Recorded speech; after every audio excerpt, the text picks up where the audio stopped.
Imagine a man standing at the pinnacle of fame. Flashbulbs flare, crowds cheer, and his every step creates a sensation. That was Tony Curtis, the legendary movie star admired by the entire world. But when night fell and all the noise faded away, did he ever hear the echo of the Pacific waves or feel the chill of those watch-duty nights on a warship? Before he became an icon, he was an 18-year-old boy named Bernard Schwartz, a sailor who served in World War II. The story of that veteran of the silent wounds he carried throughout his life was perhaps the most authentic and painful role of his life. Who was Tony Curtis? Before the name Tony Curtis became an icon on movie posters, he was Bernard Schwartz, a boy who grew up in a poor Hungarian Jewish immigrant family in the Bronx, New York. Bernard's childhood was a series of struggles with poverty, bullying, and family discord. However, his passion for acting quickly blossomed within him as an escape from his harsh reality. He began taking drama and theater classes where he found a different world to explore. With his handsome face, captivating blue eyes, and youthful physique, Bernard quickly caught the eye of a talent scout. In 1948, he signed a contract with Universal Pictures and changed his name to Tony Curtis, a name that sounded both friendly and star-like. Initially, he was groomed to be a matinee idol, a screen heartthrob loved for his charming looks. His first roles were often in light-hearted adventure films, such as The Prince Who Was a Thief, 1951, or as the famous magician Houdini in the 1953 film of the same name, which made him a familiar face to audiences. However, Curtis didn't want to remain just a pretty boy on screen. He worked hard to break free from that image and prove his serious acting chops. The biggest turning point in his career was his role in Sweet Smell of Success, 1957, where he played a cunning press agent, and especially his role as a convict alongside Sidney Poitier in The Defiant Ones, 1958, a performance that earned him his first and only prestigious Oscar nomination. The peak of his career came with his classic comedic role in Some Like It Hot, 1959, co-starring Marilyn Monroe and Jack Lemmon. That was Tony Curtis at the height of his glory, sought after, admired, and seemingly with no burdens on his shoulders. But behind that dazzling spotlight, a deeper, darker part of his past, more profound than any black-and-white film, had already shaped him. His time, serving in the U.S. Navy, before the spotlight became his world. Tony Curtis lived in a completely different one, the world of war. In 1943, at the age of 18, the young Bernard Schwartz enlisted in the U.S. Navy. This wasn't a glamorous choice, but a duty, a decision that would completely change his life. He was trained as a signalman, a position that required intense concentration and crucial communication skills at sea. Curtis was assigned to serve on the USS Proteus, AS-19, a submarine tender operating in the Pacific Theater. This was one of the fiercest battlegrounds of World War II. In his rare recollections, Curtis described life on the ship as a mix of intense, high-stress moments and mind-numbing boredom. He endured long nights on watch duty, his eyes strained as he monitored every blinking signal light on the vast ocean, all while constantly facing the fear of a surprise attack from a Japanese submarine. One of the most memorable events he witnessed was the surrender of Japan in Tokyo Bay in 1945. From his position on the ship, he saw the historic signing ceremony firsthand. Instead of feeling pure relief, this memory brought a complex mix of joy in victory and a lingering sense of dread about what he had been through and witnessed. He had seen life and death up close, watched fellow comrades perish, and the devastation of war had deeply scarred the mind of a young man.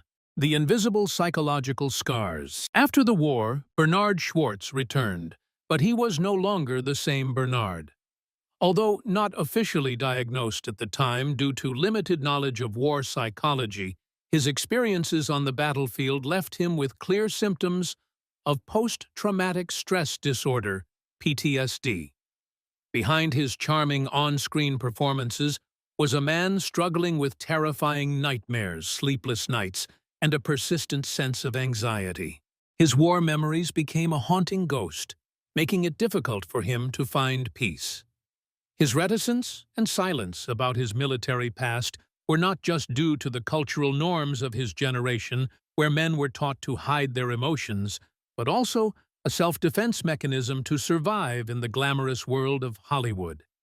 The constant pressure to maintain the image of a perfect, flawless star inadvertently suffocated any chance for him to confront and heal his inner wounds.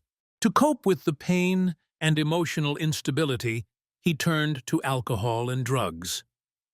His struggles with addiction, often viewed by the public as a consequence of fame, may have had deeper roots in his wartime psychological trauma. Substance use was a way for him to escape the horrific memories he couldn't face. Each pill, each drink, was a desperate attempt to quiet the echoes of war in his mind. Furthermore, these traumas also affected his personal relationships. He went through 6 marriages and several complex relationships. His difficulty in maintaining long-term commitments could be a sign of his inability to fully trust and open up. War trauma often makes soldiers feel disconnected from the normal world, creating an invisible distance between them and those around them. With his fame and status, Tony Curtis felt even more isolated in that silent struggle.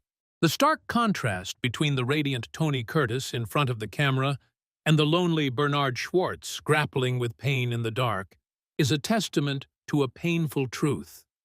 War leaves not only scars on the body, but also deep wounds in the soul, wounds that time and fame can never heal. His story is a powerful reminder that heroes who return from the battlefield may be fighting another war, a silent and solitary one, even when they are standing under the brightest lights. The final confession. After being honorably discharged from the Navy, Bernard Schwartz returned to civilian life and quickly pursued his acting dream. This period marked an incredible ascent in his career. Adopting the stage name Tony Curtis, he consistently made his mark on audiences through a series of roles.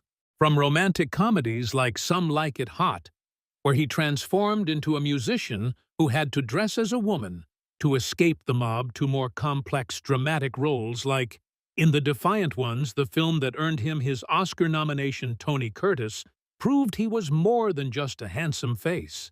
However, behind the glamour and the awards, a silent struggle persisted.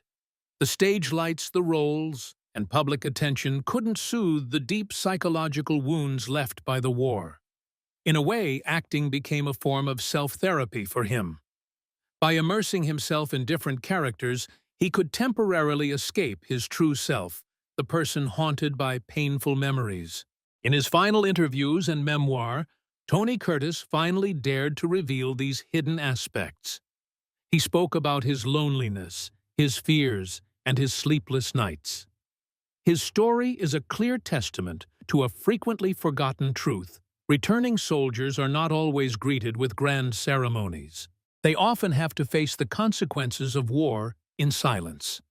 Therefore, Tony Curtis's story is not just the story of a Hollywood star, but also the voice of millions of veterans who struggled with invisible scars. His legacy lies not only in classic films, but also in the story of resilience, overcoming pain, and courageously confronting the past.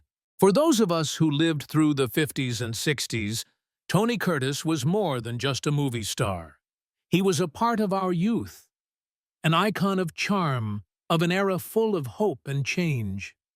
We watched him on black and white screens, then on color screens. We laughed with him in Some Like It Hot, and felt tension with him in The Defiant Ones.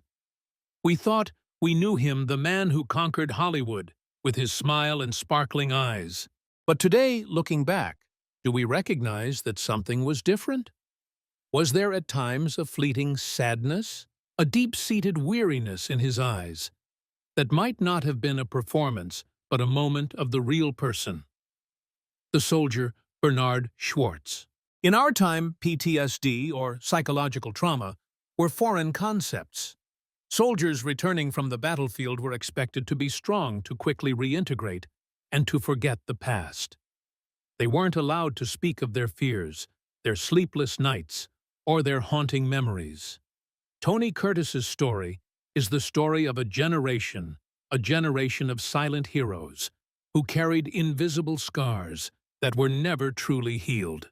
Think about the men we know, our fathers, uncles, neighbors, who served in the military. Did they ever tell us about what they saw? What they did rarely. Like Tony Curtis, they built successful, brilliant lives, but perhaps they also carry wounds that have never healed. Therefore, Tony Curtis's story isn't just a shocking revelation about a Hollywood star. It's also a deeply moving reminder of the resilience and silent pain of an entire generation. Now, when we rewatch his old films, we don't just see a talented actor, but also a soldier who survived, a person who fought not only for his country, but also for his own soul. The hidden scars from the war do not diminish his greatness. On the contrary, they make the story of his life more authentic and humane than ever before. It's a profound reminder that behind every brilliant smile on screen, there might be a soul that has endured a storm. So when you rewatch Tony Curtis's classic films, can you see something different beyond his dazzling smile and charming looks? Do you see a soldier who survived, a man who fought not just for his country, but also for his own soul? Let us know your thoughts and your own memories. We are always here to listen, to understand, to be with you. Before you leave, don't forget to follow our channel and hit the notification bell below the screen to receive notifications for our next journeys down memory lane. Thank you for being here with us at this moment. See you in the next trip down memory lane.